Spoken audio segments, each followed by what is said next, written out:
Aduh, saya ingin menyampaikan kesaksian. Seperti yang kita tahu bahwa pada minggu ini kita sudah menerima satu berita duka, di mana Freddy dan Denny kemalangan jalan raya, dan Denny dipanggil Tuhan di tempat kejadian. Dan sekarang Freddy masih berada di hospital.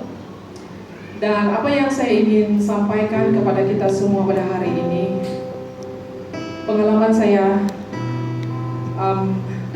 yang terjadi pada minggu ini, saya ingin ceritakan kepada semua. Sewaktu saya menerima berita itu, saya agak terkejut dan sedih. Dan setelah saya mendengar voice message dari si Joel, saya bertambah sedih dan saya menangis karena si Denny sudah pergi. Dan saya terus bertanya kepada Tuhan, apa sebenarnya? Saya tidak bukan terus bertanya. Saya ambil masa satu hari itu untuk seperti berkabung lah. Saya menangis. Kebesokan dia itu saya baru berdoa, tanya Tuhan, apa yang terjadi sebenarnya? Kenapa hal ini terjadi di dalam keluarga Arkesi dan khususnya di dalam tim Holy Fire? Sebab seperti yang kita tahu bahwa si Frey adalah salah seorang pendoa kita di dalam tim Holy Fire itu. Dan saya bertanya dengan Tuhan, apa ini? Apa rencanamu di sebalik kejadian ini? Apa yang Engkau ingin sampaikan kepada kami? Kenapa ini Engkau izinkan terjadi di tengah-tengah kami? Sepanjang saya dan pastor melayani Tuhan, kami tidak pernah encounter, kami tidak pernah berhadapan situasi seperti ini.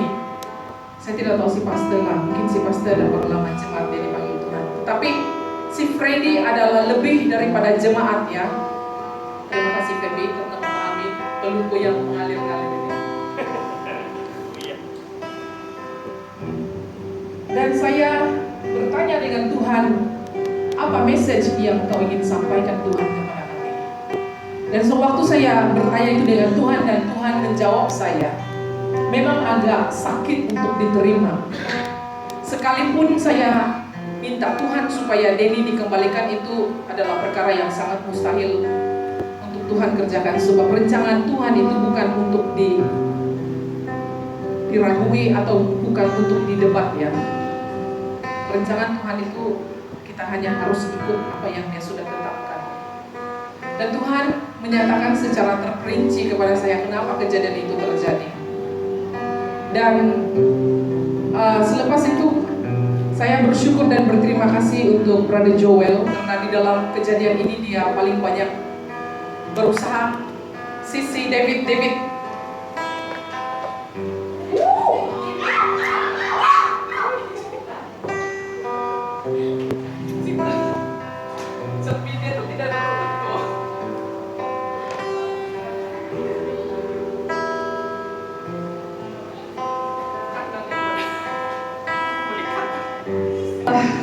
sambung cerita balik. Lepas itu kami ke Unggu Mosin.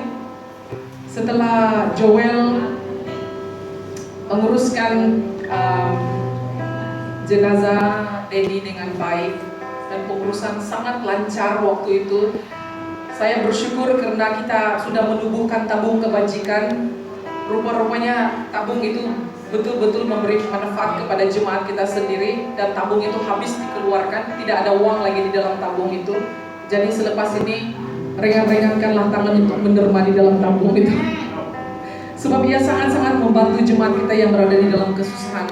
Sewaktu si Joel menghubungi saya, sis ada berapa uang gereja? Sebab mereka ingin beli keranda. Sebab jenazah si Denny akan dihantar balik ke Sabah, dan mereka perlu membeli keranda waktu itu. Dan terima kasih juga untuk Sharon karena dia cepat bertindak sehingga dia sudah bank uang 300 ke dalam account, dan kita sudah menolong dengan keuangan, walaupun tidaklah sampai berapahan, tapi boleh mengurus membeli keranda dan hantar Denny balik ke Sabah. Dan sampai di Sabah dia juga diurus dengan baik. Dengan semuanya saya melihat pekerjaan Tuhan itu sangat teratur, semua sangat lancar. Waktu kami berdoa, kami pergi Ungku Mosin sebab kami dengan pastor ada janji jumpa dengan Joel dan May dan Feby waktu itu di sana.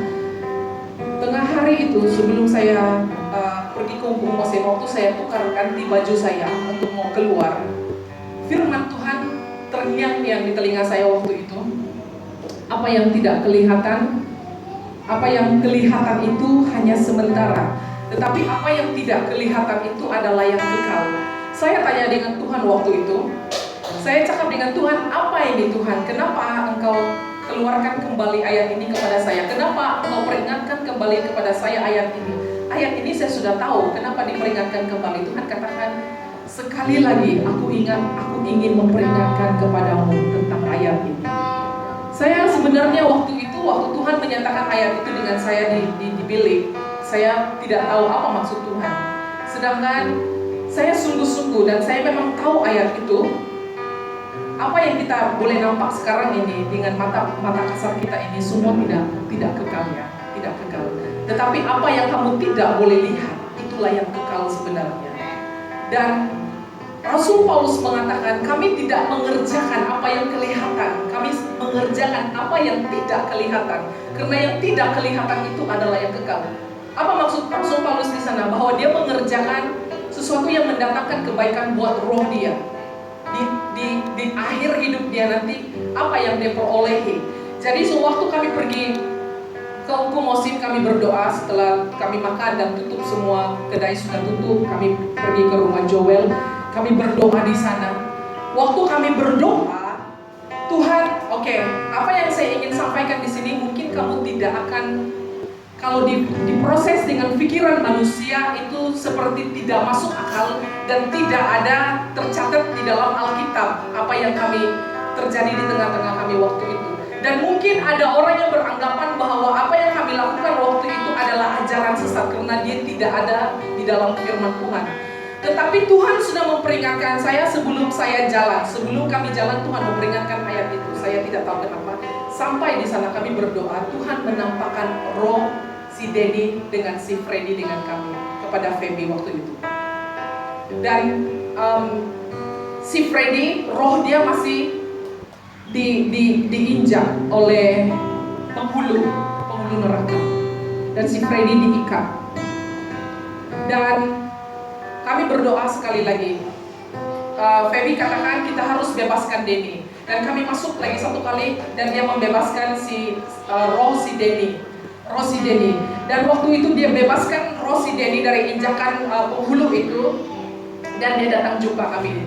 Denny balik-balik katakan minta maaf dengan si Feby. Dia minta maaf karena dia mati cara seperti itu. Dia mati karena accident dan mati karena cara dia mati itu tidak berapa si Denny minta maaf lah, balik-balik dia minta maaf dengan si Feby. Lepas itu dia jumpa dengan si May, dia minta maaf dengan si May. Lepas itu dia minta maaf dengan saya. Lepas itu dia jumpa dengan pastor. Lepas itu dia jumpa dengan si Joel.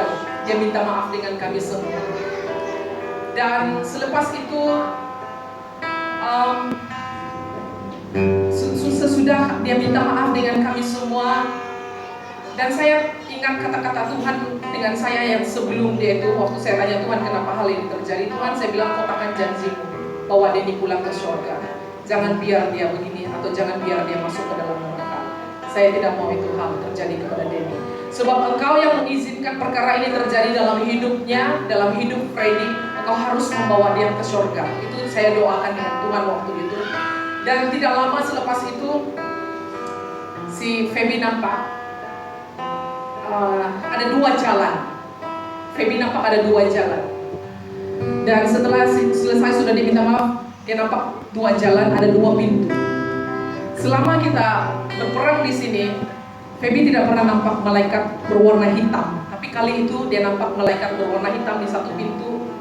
Dan di pintu yang sebelah ada malaikat warna putih. Mula-mula dia agak bingung dan terkejut. Kenapa ada dua malaikat, ada dua pintu, ada dua jalan? Seperti yang kita tahu di dalam Alkitab ada tercatatkan, ada dua jalan. Dan Feby waktu itu menjadi bingung. Tidak tahu mana satu, sebab dua-dua pun malaikat. Tapi dia tidak pernah nampak malaikat yang warna hitam itu. Dan saya beritahu dengan Feby bahwa itu adalah malaikat maut. Dia pun menunggu. Tapi selepas Feby terkejut dan berhenti sebab ada 2 jalan, ada 2 pintu, ada malaikat.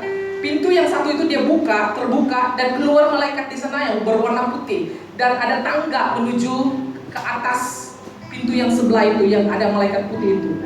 Dan malaikat itu mengulurkan tangan dia begini. Dan Feby katakan kepada Denny, pergilah, malaikat itu sudah menunggu. Dan dengan berat hati si Denny melepaskan tangan si Feby. Sampai Feby buat begini dengan saya. Denny melakukan begini, tidak mau melepaskan tangannya si Feby waktu itu. Jadi kita tahu ya, sebenarnya si Denny belum sedia, tapi itulah rencana Tuhan dalam hidupnya. Dan bila malaikat itu mengulurkan tangan, dia nampak si Denny terus dibawa oleh malaikat itu naik ke tangga yang berwarna putih, yang ada cahaya putih dan menutup pintu, dan kami amin. Oke, setelah kejadian itu malam ya, saya berdoa dengan anak saya si Prince tengah malam. Prince saya sudah tidur, pastor masih di office ya. Saya berdoa mengantuk sebenarnya. Saya tidak lagi berdoa tentang si Freddy sebab bagi saya dia sudah selesai, sudah bye-bye dengan dia. Kami semua menangis dengan dia. Dan dia pesan untuk jaga abang dia si Freddy buat kita semua waktu itu. Dan saya berdoa malamnya. Saya langsung tidak berdoa sebenarnya lagi tentang itu, tapi saya nampak di dalam doa saya itu ada satu penglihatan, ada orang pakai jubah putih. Sebab saya nampak dari jauh dan saya mulai terpikir, siapa ini orang? Seperti yang kita tahu, kalau kita nampak orang pakai jubah putih berarti dia sudah berada di surgaan. Tapi dalam hati saya waktu itu, kenapa saya tengok orang ini gaya dia macam si Timothy, saya bilang. Saya punya adik lelaki. Wah, saya punya perasaan sudah mulai tidak bagus malam itu. Dan setelah saya amin berdoa, saya cakap di dalam nama Tuhan Yesus, kalau penglihatan yang saya nampak ini tidak baik, saya bilang cancel di dalam nama Tuhan Yesus. Saya katakan dengan Tuhan, saya tidak mau terima lagi berita-berita seperti ini. Cukuplah yang ini, sekali ini saja. Saya sudah tidak mau terima lagi. Saya sudah mulai risau dan susah hati mulai malam itu. Mungkin Tuhan melihat keadaan hati saya waktu itu. Dan keesokan hari dia, sewaktu saya masak tengah hari, saya di dapur. Saya potong-potong sayur apa saya potong-potong. Tiba-tiba saya nampak, saya tidak tutup mata. Saya nampak lagi penglihatan balik. Lelaki yang pakai jubah putih itu. Tetapi kali ini dengan dekat. Dia dekat dengan saya nampak. Rupa-rupanya si Denny yang saya nampak, bukan adik saya. Oh Tuhan, saya cakap begitu. Rupa-rupanya si Denny mulai yang kasih nampak saya semalam, tapi saya salah tafsir. Sebab saya nampak dari jauh, saya tidak nampak muka dia siapa. Saya hanya tengok gerak-geri dia, saya seperti adik saya si Timothy, tapi mungkin Tuhan tengok anak saya satu ini susah hati, dia bilang. Jadi keesokan dia kasih nampak lagi saya satu kali, saya nampak muka si Denny sudah. Dan saya bersyukur, terima kasih 2 kali Tuhan kasih confirm dengan kami. Selepas saya mimpi itu, keesokan dia, Feby berdoa tengah malam pukul 11. Dia bagi tahu, Pastor, Bu, Kak Mei, saya baru habis berdoa. Saya berdoa tadi, saya nampak sebab si Feby roh dia dibawa pergi di mana tempat si Denny berada sekarang ini. Sebenarnya si Feby bilang, sebenarnya saya hanya berdoa untuk abang saya berada di kampung sebab abang dia sakit dekat. Jadi dia berdoa untuk abang dia. Tetapi apabila dia start berdoa dan berbahasa roh, terus Yesus muncul mengambil tangan dia, buka pintu yang dia nampak si Denny naik itu. Tuhan Yesus bawa si Feby naik ke tangga yang dia nampak itu dan menuju ke atas yang berwarna putih. Dan dia sampai ke satu taman yang sangat luas, taman bunga yang sangat luas dan cantik. Menurut cerita si Feby dengan saya secara pribadi. Dan di dalam dia punya penglihatan itu, sewaktu roh dia dibawa, dia nampak bunga, dia nampak binatang, singa juga ada di sana. Ada banyak binatang dan bunga-bunga dan sangat cantik taman itu dia katakan. Dan dia nampak si Denny dibawa oleh seorang malaikat berjalan-jalan di taman itu. Kamu tahu si Denny, dia ketawa-ketawa di taman itu. Dia sangat gembira. Dia menikmati keindahan taman itu. Dan si Feby hanya mengikori dia dari belakang. Si Denny belum tahu lagi dia. Dia ketawa-ketawa melihat keindahan taman itu. Dan apabila dia nampak si Feby, mungkin dia menoleh ke belakang. Macam mana tuh Feby? Dia menoleh ke belakang dan dia nampak si Feby. Dia terus lari pergi tempat si Feby. Kak! Dia bilang. Jadi kamu dapat bayangkan betapa gembiranya si Denny di sana. Dia cerita, dia berterima kasih, dia katakan, saya bersyukur dan berterima kasih untuk doa-doa kamu, karena doa-doa kamu lah saya berada di sini. Bagi tahu dengan pastor, bagi tahu dengan ibu, bagi tahu dengan tim Holy Fire, bagi tahu dengan seluruh jemaat RKC, saya berterima kasih karena mendoakan saya. Karena doa kamu lah saya berada di tempat ini, dia katakan. Dan si Feby pun saya boleh rasa, sekalipun si Feby tidak ceritakan kepada saya, tapi saya tengok dia waktu dia bercerita dengan saya. Kamu tahu, itu malam dia berdoa dan malam itu roh dia dibawa ke, saya tidak tahu, mungkin Taman Firdaus lah itu ya. Dibawa oleh Yesus ke tempat itu, dan dia waktu dia balik, Tuhan bawa dia balik melalui pintu itu. Setelah pintu itu tertutup, dia turun tertutup, dan dia terbuka, dia sudah jadi bingung. Saya sebenarnya mau doakan apa tadi dia bilang. Dia lupa sudah dia mau doakan untuk apa dia. Karena saking gembiranya dia kan setelah dibawa. Saya rasa kamu tidak akan pernah mengerti. Hanya si Feby saja yang tahu itu perasaan karena bawa pergi sana. Betapa gembiranya sampai dia tidak mau balik itu dia bilang. Sebab gembira dan seronoknya berada di tempat itu. Rasanya tidak mau balik saya Bu, dia bilang. Seronok sangat tempat itu dia bilang. Nah jadi itu adalah confirmation yang kedua ya, setelah saya nampak dalam penglihatan saya, dan kedua si Feby. Dan semalam sekali lagi ya, ini kami saja nih, termasuk Brother Jimmy. Semalam berada di datang ada yang terjadi di tengah-tengah kami. Semalam kami si Mei merelahkan diri dia sebab dia pun sakit waktu itu. Dan kami tanya itu Roh, siapa dong? Kami tanya dia, siapa yang buat kemalangan itu? Sebab si Mei mau tahu kan macam mana kemalangan itu terjadi. Siapa yang buat kemalangan itu? Dia sendiri tidak tahu. Oke, satu poin. Kedua, saya tanya lagi, kau tahu si Denny sekarang berada di mana? Saya bilang begitu. Saya tidak tahu si Denny berada di mana. Itu ada 2 poin untuk kita. Kenapa? Karena kami baru bebas dan lepaskan. Selepas itu kami membebas dan melepaskan si Mei dari neraka. Mereka menawan si Mei di sana. Jadi mereka ini adalah ahli neraka. Mereka adalah raja neraka. Kalau si Denny berada di neraka, kenapa mereka tidak tahu si Denny di mana? Betul tidak? Dorang sendiri tidak tahu si Denny di mana. Tapi bila kami tanya si Mei berada di mana? Dorang tahu si Mei waktu itu berada di mana. Dan ini adalah confirmation ketiga yang kami dapat, bahwa Tuhanlah yang mengatur semuanya. Dan saya mulai bertanya lagi dengan Tuhan, apa sebenarnya yang Engkau ingin kerjakan di tengah-tengah kami? Tuhan mengingatkan saya, segala sesuatu harga yang harus kamu bayar setimpal dengan apa yang ingin saya lakukan buat kamu di masa hadapan. Perkara yang sungguh menyakitkan itu menghasilkan sesuatu yang luar biasa di dalam hidup kita.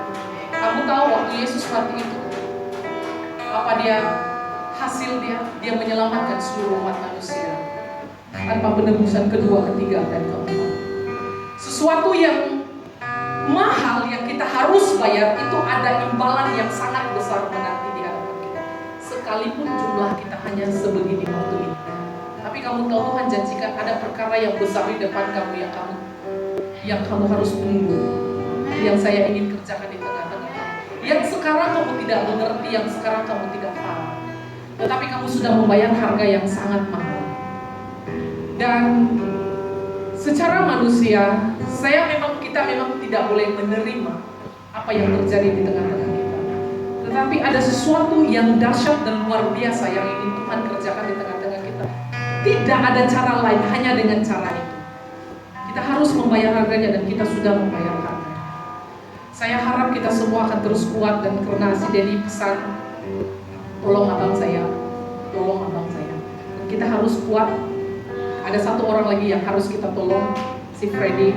Kita harus bangkitkan semangat dia. Kita harus selalu berdoa untuk dia, dohong dia di dalam doa. Saya tidak tahu apa rencana Tuhan dalam hidup dia, tetapi saya tahu ada sesuatu yang besar yang Tuhan ingin kerjakan melalui Freddy yang kita tidak tahu. Tuhan akan pakai seorang yang biasa-biasa bagi kita, yang kita tidak akan pernah pikirkan, tetapi itulah rencana Tuhan. Kalau dilihat secara mata manusia kasar, si Freddy itu biasa-biasa, sebab dia seorang yang bukan banyak bercakap dan dia seorang yang lemah lembut. Tetapi ada sesuatu yang Tuhan ingin kerjakan di dalam hidup dia, itu yang kita harus sokong dia, yang harus kita bangkitkan dia semangat dan rohnya. Haleluya. Mari kita bangkit berdiri. Kita mau menyembah Tuhan. Apapun yang terjadi dalam kehidupan kita, kita tahu bahwa semuanya itu Tuhan datangkan untuk kebaikan kita, anak-anak, buat anak-anaknya yang percaya kepadanya. Ada amin semua. Kita mau katakan kepada Tuhan bahwa Tuhanlah kekuatan kita. Dia adalah tempat perlindungan kita. Saat badai menerpa, kita tidak akan goyah, sebab Dia bersama